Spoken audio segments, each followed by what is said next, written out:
I didn't want to do it at first, and they'd been after me to do one for about 2 years. And I thought, well, you know, there's going to be 22,000 people there, so we can throw in some new songs maybe and everything. But as it turned out, we didn't. We played all old songs, and they just sort of stared at us. And it was a strange experience, really. It was about 6 months ago. Everyone thought he was broke. His divorce cost $1 million. He owed money everywhere. His kids were about to inherit nothing but debt. Then his brother found a will hidden away. And lawyers discovered something shocking: record companies had been stealing from him for decades. What happened next turned his 4 children into millionaires. The settlement numbers were so big the judge couldn't believe it. But there was one son who got nothing. And the reason why will make your jaw drop. Ricky Nelson was born on May 8, 1940 in Teaneck, New Jersey. But he wasn't just any kid. His father, Ozzie Nelson, led a big band. His mother, Harriet Hilliard, was already a movie actress.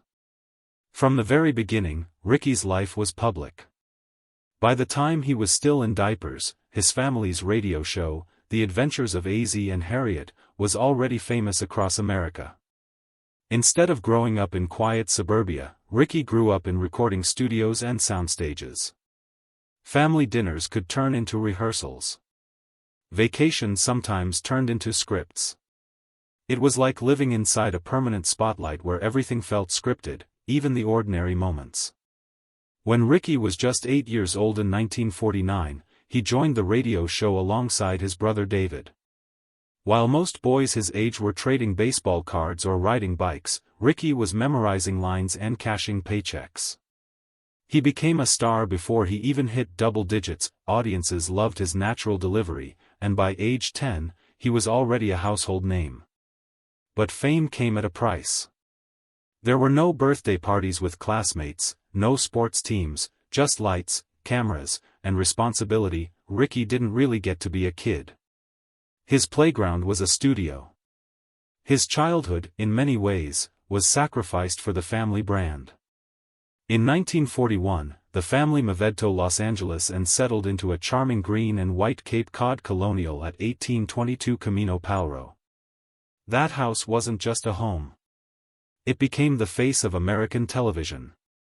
It appeared in countless episodes of the show, becoming one of the most iconic homes in pop culture. Fans even drove by just to get a glimpse. But inside those walls, it was a business. Scripts were written there. Rehearsals happened in the living room. Ozzie ran the operation like a tight ship. And the kids were part of the crew. Their real lives were inseparable from their on-screen characters. This blend of fiction and reality made the show wildly successful, but it blurred the lines for Ricky. What was real and what was for show? Ricky also struggled with asthma badly. It wasn't just a few coughing fits here and there. It kept him home from school, away from friends, and sometimes out off-breath just walking across a room. While other kids were playing, Ricky was stuck indoors reading or listening to music. It made him quiet, thoughtful. He observed more than he spoke. This soft-spoken side of him would become part of his charm later on. On screen, he had a quiet intensity that set him apart. Behind it, though, was a lonely kid trying to breathe and feel normal.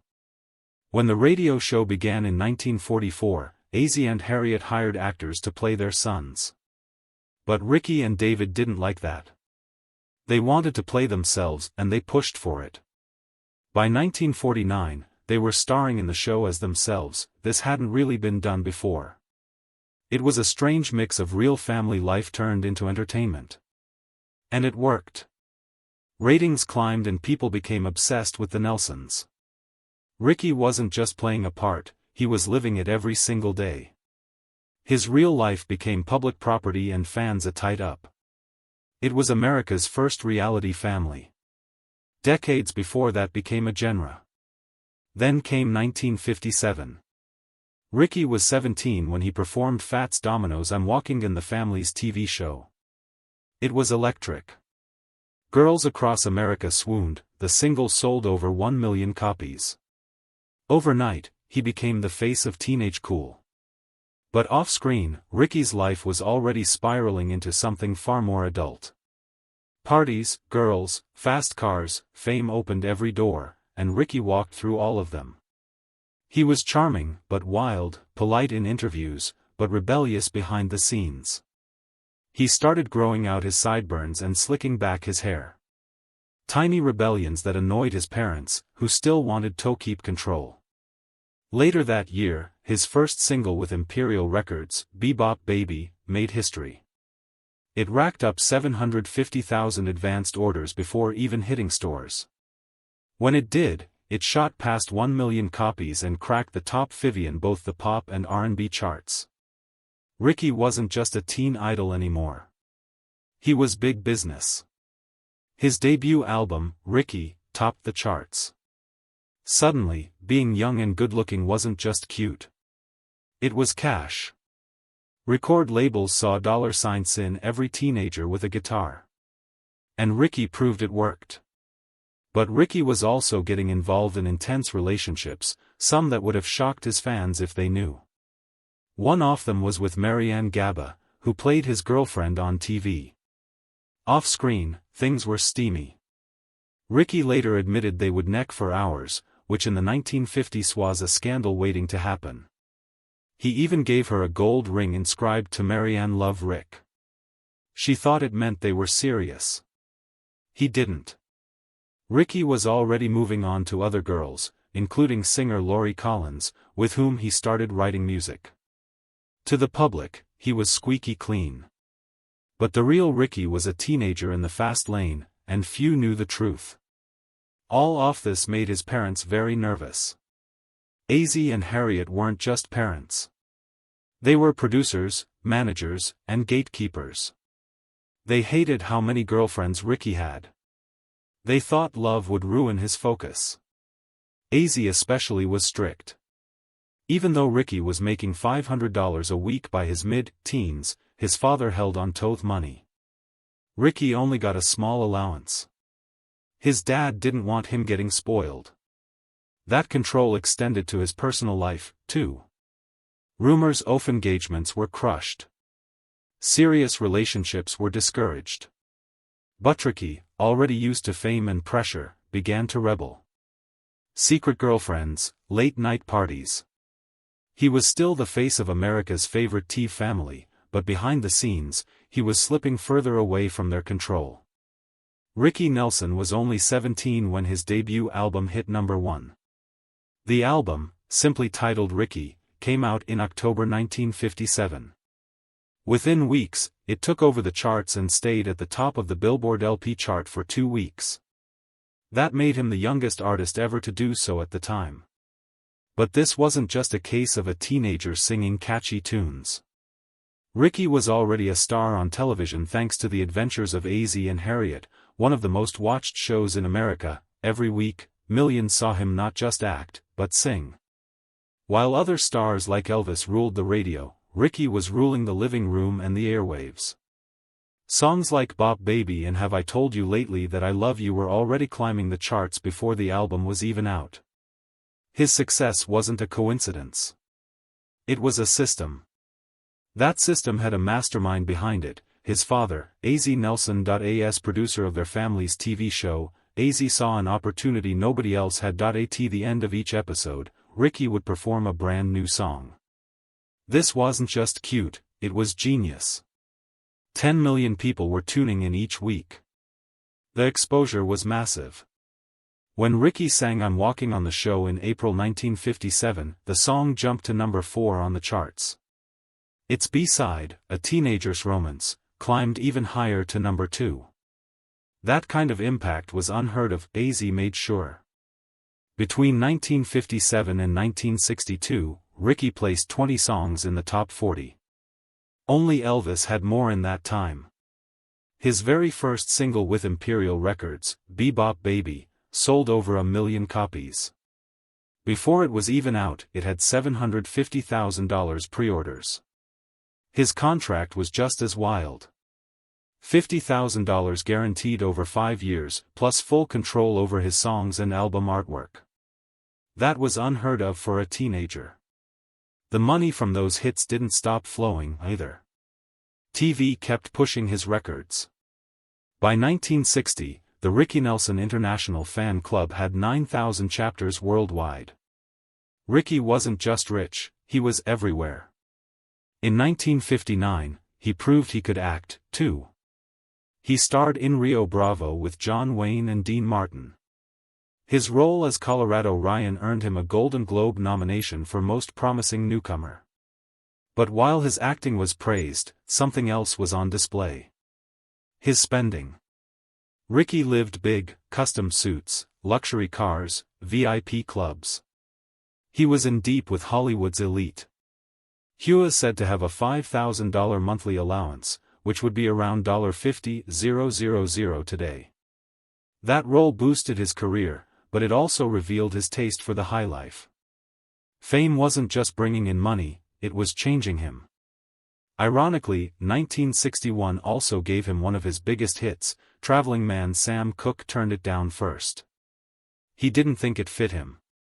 Ricky took a chance on it and proved everyone wrong. The song hit #1 in April and sold over 1 million copies within weeks. The B-side, Hello Merrill, became a hit, too. Two massive hits, a known record.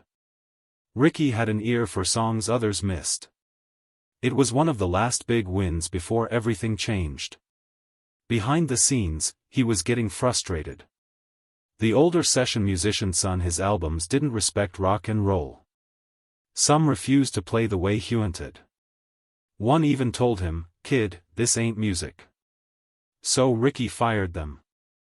He built his own band, young musicians who believed in the sound he was chasing. It cost him a lot. Salaries, gear, travel, but it gave him control. One of those new band members was James Burton, who'd go on to become a legend in his own right. This wasn't just about sound. It was about respect. Ricky was done being treated like a puppet, but no amount of control could stop what came next. In 1964, the Beatles hit America like a tidal wave. Their appearance on The Ed Sullivan Show in February changed everything. By April, they held all top 5 spots on the Billboard chart. Elvis struggled. So did everyone else. Ricky was no exception.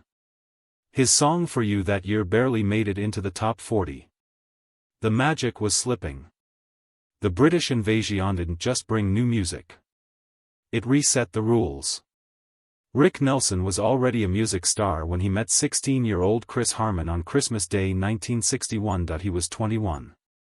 She was the daughter of football legend Tom Harmon and actress Elise Knox and the sister of future TV star Mark Harmon. On paper, they looked like a Hollywood dream couple, famous, attractive, and raised in the spotlight, but that dream turned into a long, painful nightmare. From the very beginning, Rick was under pressure.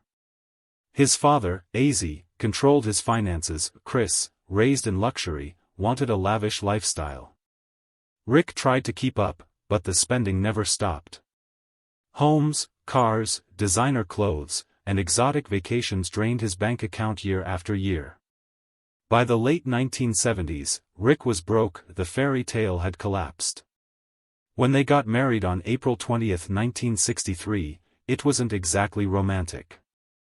It was a shotgun wedding. Chris was already pregnant, and her Catholic parents insisted on a fast ceremony. Rick, who wasn't Catholic, had to sign a formal pledge promising to raise their kids in the faith. It wasn't his choice. It was a demand. He had to take Catholic classes and go through the motions just to keep the peace. The wedding was supposed to be a celebration, but behind the scenes, it was about control, pressure, and putting on a show for the world. That pressure never let up. Strangely, Rick's parents loved Chris. They'd rejected every other girl he dated, but not her. They were thrilled to link the Nelson and Harmon families. Chris had the right image, classy, connected, and from Hollywood royalty. It seemed like a perfect match, but that illusion faded fast.